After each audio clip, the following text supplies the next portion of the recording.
Welcome to Leo news. నమస్తే అండి. ప్రణామం. ఆంధ్రప్రదేశ్లో రూల్ ఆఫ్ లా ఉందా? అసలు రూల్ ఆఫ్ లా అంటే ఏంటండి? రూల్ ఆఫ్ లా అంటే ఏంటి?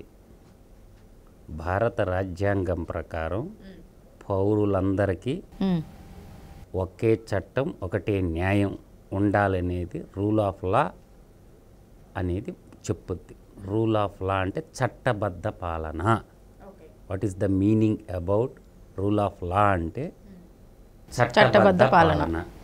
అంటే ఈ భారతదేశంలో ఉన్నటువంటి పౌరుల్ని ఏ విధంగా పరిపాలించాలి, ఏ విధంగా హక్కులు రక్షింపబడాలి, ఏ విధంగా పౌరుల హక్కులు కానీ ఉద్యోగుల హక్కులు కానీ సామాజిక భద్రత ఏ విధంగా ఉండాలని కొన్ని చట్టాలు చేసుకొని ఆ చట్టాలు పార్లమెంటరీ వ్యవస్థ ద్వారా ఆమోదించుకొని మనల్ని పరిపాలించుకుంటాం.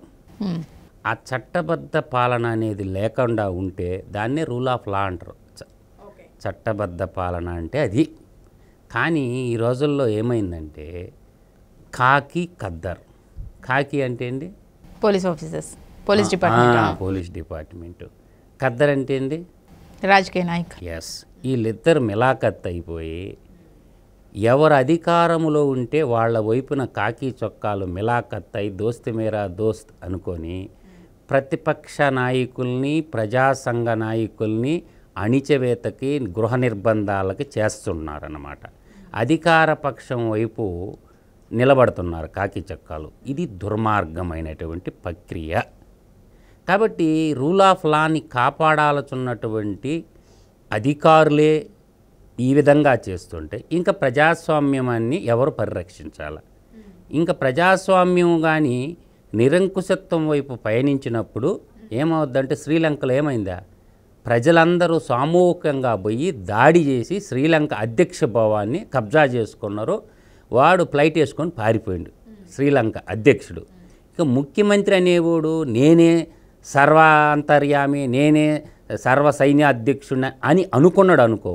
ప్రజల్లో తిరుగుబాటు మొదలైందంటే, విప్లవాల బాట పట్టారంటే ప్రజలు ఒక్కసారి కానీ దాడి చేశారనుకో ఆ కాళ్ళ కింద నలిగి చచ్చిపోతారు ఆ ముఖ్యమంత్రి కుటుంబం అంతా. అంత నిర్బంధం పెట్టి పరిపాలించాల్సిన అవసరము ముఖ్యమంత్రికి ఏమొచ్చింది? చట్టబద్ధ పాలన చేయకుండా ప్రజలందరూ పన్నుల రూపంలో కట్టిన డబ్బుకి కస్టోడియన్ అంటే ధర్మకర్తగా ఉండాల్సిన ముఖ్యమంత్రి దౌర్భాగ్యుడిగా పరిపాలిస్తుంటూ నిరంకుశత్వానికి యమధర్మరాజులాగా ఫీల్ అయిపోయి ప్రశ్నించిన ప్రతి గొంతుకుని కోచేస్తూ ఉంటే, ప్రతి గొంతుని నులిమేస్తూ ఉంటే, చట్టాలు అనే పోలీసు వాళ్ళు అడ్డం పెట్టుకొని చేయని తప్పులు చేసినట్టు సృష్టించి కారాగారాల్లో బంధిస్తే ఇదేమన్నా బ్రిటిష్ రాజ్యమా, ప్రజాస్వామ్య దేశమా? అందువల్ల ఏంటంటే కొన్ని ఉదంతాలు చెప్తా ఎన్నో నీకు.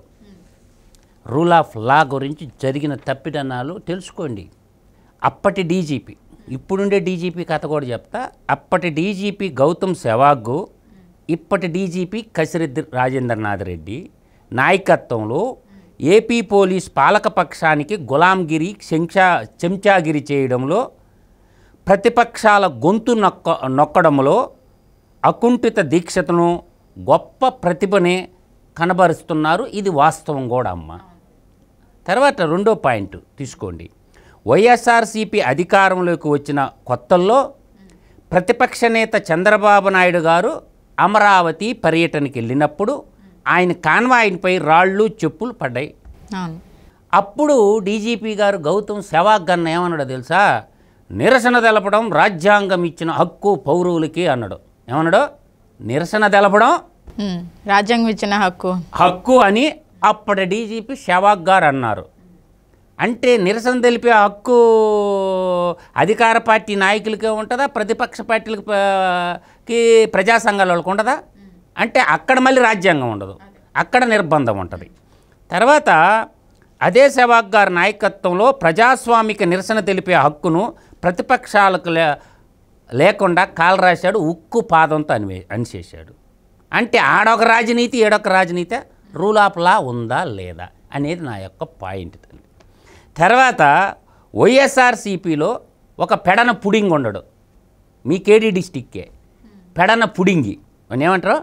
పెడన పుడింగ్ అంటారు అన్ని. ఈ పెడన పుడింగి శాసనసభ్యుడు జోగి రమేష్ ఆ జోగి రమేష్ సోషల్ మీడియాలో ముందస్తు ప్రకటన ఇచ్చి చంద్రబాబు నాయుడు ఇంటి మీదకి ఆయన యొక్క సైకో మోకల్ని సైకో మోకల్ని ఎంటబెట్టుకొని దండయాత్రకు పోతుంటే డీజీపీ కళ్ళు పడలా. ఆడ చంద్రబాబు నాయుడు ఇంటి మీదకు పోతున్నప్పుడు ఆ రోజు తెలుగుదేశం పార్టీ కార్యకర్తలు ఎవరైతే ఈ పెడన పుడింగి అడ్డు తగిలారో దండయాత్రకు పోయినోడి మీద కేసు పెట్టకుండా చంద్రబాబు నాయుడికి ప్రొటెక్షన్గా నిలబడ్డటువంటి టీడీపీ కార్యకర్తల మీద ఎస్సీ అట్రాసిటీ కేసులు నమోదు చేశాడు. ఇది ఘన చరిత్ర గల్ల అప్పటి డీజీపీ సెహ్వాగ్ గారు చేసినటువంటి ఘనకార్యము. తర్వాత చంద్రబాబు గారి ఇంటి బయట వైసీపీ కార్యకర్తలు అడ్డుకున్న టీడీపీ కార్యకర్తలపై ఎస్సీ ఎస్టీ హత్యానిరోధక చట్టాలను కేసులు పెట్టి బొక్కలో దోసిండు. ఇటువంటి డీజీపీని ఏం చేయాలమ్మా? కాలి కింద పెట్టి తొక్కి నలిపేయాలంతే. ఎవడికి గొప్ప డీజీపీ అయితే? ఎవడకు గొప్ప అమ్మా డీజీపీ అయితేనా? తర్వాత ప్రతిపక్షాలు ప్రజా సంఘాలు ఎప్పుడు నిరసన కార్యక్రమాలకు పిలుపునిచ్చినా ఏపీ పోలీసు వారు నిరంకుశత్వంగా అణిచేశారు. ప్రతిపక్ష నేతల్ని గృహ నిర్బంధం నిత్యకృత్యం అయిపోయాయి. ఇది వాస్తవేగా. గృహ నిర్బంధం ఎన్నోసార్లు చేశారు. గృహ నిర్బంధం అనేదానికి చట్టం ఆమోదం లేదు. గృహ నిర్బంధం చేయటం అనేది చట్టానికే ఆమోదం లేదన్నమాట. అర్థమవుతుందా? చట్టబద్ధత కాదన్నమాట అది. ఏపీ పోలీసు వారు వందల సందర్భాల్లో ప్రతిపక్ష నేతలను గృహ నిర్బంధం అంటూ కదలనీయకుండా చేసి పౌరుల ప్రాథమిక హక్కులను భంగం కలిగించారని ఇది యథార్థం కూడా. అంటే నిరసన తెలపడమేమో మొదట రాజ్యాంగం కల్పించిన హక్కు అన్నడా డీజీపీ గారు. అదే ప్రతిపక్షాలు ప్రజా సంఘాలు పోలీసు ఇళ్లల్లోకి పోయి ఇళ్లల్లో నుంచి బయటికి రాయకుండా పౌరుల యొక్క ప్రాథమిక హక్కులను రాజ్యాంగ ఉల్లంఘన చేసిన మాట వాస్తవం కదా. ఇది ఆంధ్రప్రదేశ్లో జరిగింది కూడా వాస్తవమే కదా. తర్వాత గౌతమ్ సెహ్వాగ్ను హైకోర్టు 2 సార్లు మందలించింది. రారా బిడ్డ రారా అన్నది న్యాయశాఖని. అప్పుడు సిఆర్పిసి అని ఉంటుంది పుస్తకం అమ్మ, క్రిమినల్ ప్రొసీజర్ కోడ్ అని ఉంటుంది. దాంట్లో సెక్షన్ 150 చదవరా నాయన, సెక్షన్ 151 చదువు బిడ్డ ఏముందా అన్నది. కోర్టులో నిలబెట్టి సెహ్వాగ్ గారిని అప్పటి ఆంధ్రప్రదేశ్ హైకోర్టు న్యాయమూర్తి సిఆర్పిసి పుస్తకం చేతిలో పెట్టి సెక్షన్ 151 చదువు బిడ్డ అన్నది. దాంట్లో ఏం రాసింది? చదువుకున్నవా లేదా, దొంగతనంగా డీజీపీ అయినవా, దొంగంగా ఏమన్నా గ్యాడ్జెట్లు పెట్టి ఏమన్నా కొట్టేసినవేంద్రా పోస్ట్ అని అడిగారు. అప్పుడు కోర్టుకు క్షమాపణ చెప్పి బయటకు వచ్చింది. ఇంకోసారి జరగకుండా చూసుకోమని కోర్టు మందలించింది. మందలించినా ఇదేమన్నా మారిందా? మారలా. తర్వాత మళ్ళీ కోర్టు ధిక్కరణ కేసు విచారణ సందర్భంగా ఆయన 2వసారి పిలిపించి ధర్మాసనం ముందు నిలబెట్టారు. 2వసారి కూడా పిలిపించారు. ఈ సిగ్గుమాలుడిని పిలిపించారు. నిలబెడితే మరోసారి ఏబిఎస్ కార్పస్ పిటిషన్ విచారణ సందర్భంగా హైకోర్టు రాష్ట్రంలో శాంతి భద్రతల పరిస్థితి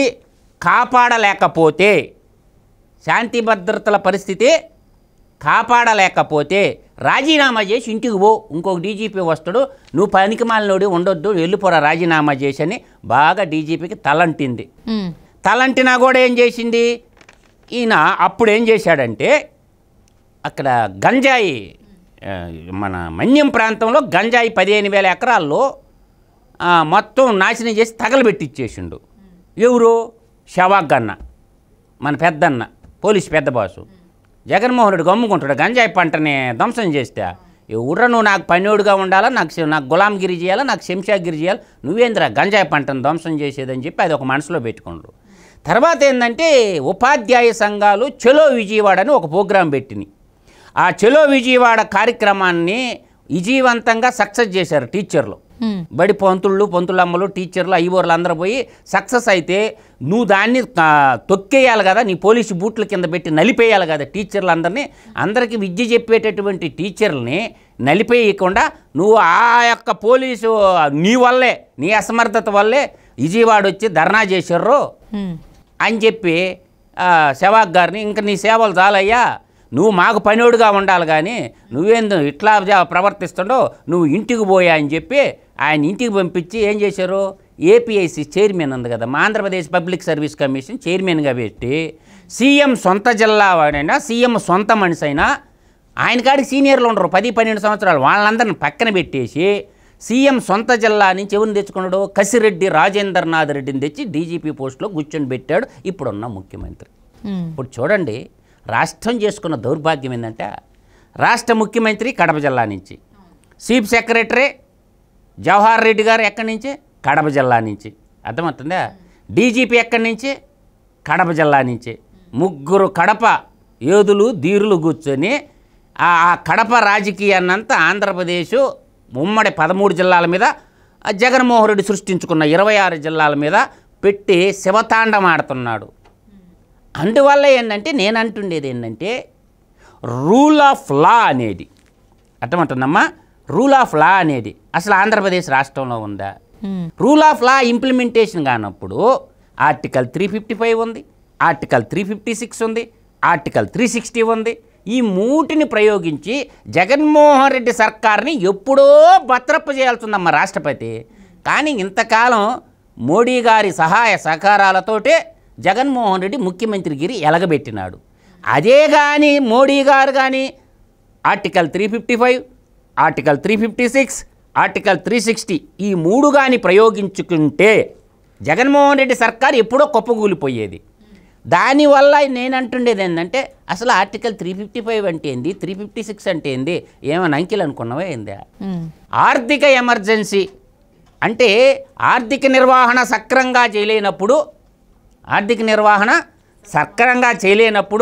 ఒకటో తేదీ ప్రభుత్వ ఉద్యోగాలకు జీతాలు ఇకపోతే, సకాలంలో పింఛన్లు లేకపోతే అటువంటప్పుడు రద్దు చేసేయచ్చు, ప్రభుత్వాన్ని డైరెక్ట్గా రద్దు చేసేయచ్చు. అర్థమవుతుందా?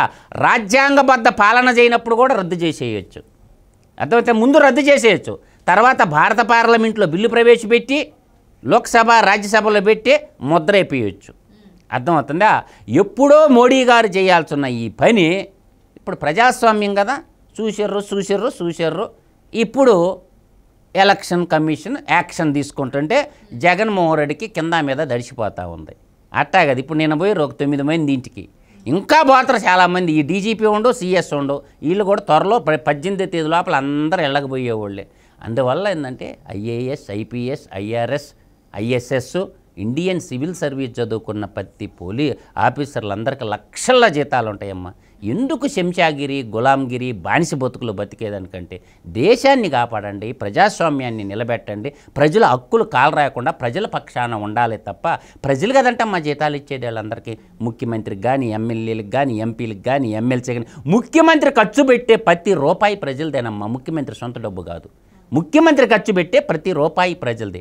ప్రజలకి ధర్మకర్తగా ఉండాల్సినటువంటి వాడు ప్రజల పట్ల విద్వేషం, కాలర్ మడత పెట్టండి, బరిసెలు తీయండి, గన్నులు తీయండి, కత్తులు తీయండి, తుపాకులు తీయండి అంటే ఈయన పొడుస్తుంటే పొడిపించుకుంటారా ఏంది? అందువల్ల ఏంటంటే ప్రజాస్వామ్యంలో నియంతలో ఎందరెందరో కాలగర్భంలో కలిసిపోయిండు. 2024 జూన్ 4 తర్వాత 5 గంటలకు అందరూ టీవీల్లో కళ్ళు అప్పకి పెట్టుకొని చూస్తారు. ఈ నియంత పాలనకి ప్రజాస్వామ్యంలో ప్రజలు సమాధి కట్టబోతున్నారు. 2024 జూన్ 4వ తేదీ అందరు టీవీల్లో కళ్ళు అప్పగిచ్చుకొని చూడండి. జగన్మోహన్ రెడ్డి అని జగనాసుర పాలనకి ఆంధ్రప్రదేశ్ ప్రజలు చరమగీతం పాడతారు. యువజన శ్రామిక రైతు పార్టీని బంగాళాఖాతంలో కలిపేస్తుండ్రు. అందువల్ల ఏంటంటే జగన్మోహన్ రెడ్డి సినిమా అయిపోయింది. కాబట్టి తెలివిగల్ల తెలుగు నేలని కాపాడుకోవాలా. అందరికీ అన్నం పెట్టి అన్నపూర్ణ లాంటి ఆంధ్రప్రదేశ్ని అప్పుల ఆంధ్రగా మిగిలిచ్చినటువంటి ఈ జగనాసుర పాలనకి అంతమొందిద్దాం. అభివృద్ధి ప్రదాత అయినటువంటి చంద్రబాబు నాయుడు పాలనకి మనం బాటలు వేద్దాం. మళ్ళీ ఆంధ్రప్రదేశ్ అభివృద్ధి పైన నడిపించాలని కేంద్రంలో మోడీ గారు ఉంటారు, రాష్ట్రంలో చంద్రబాబు నాయుడు గారు ఉంటారు. ఈ డబుల్ ఇంజిన్ సర్కారు ఆంధ్రప్రదేశ్ పురోభివృద్ధి చెందద్ది. ఖచ్చితంగా జరిగేది అదే. సత్యమేవ జయతే. జై హింద్.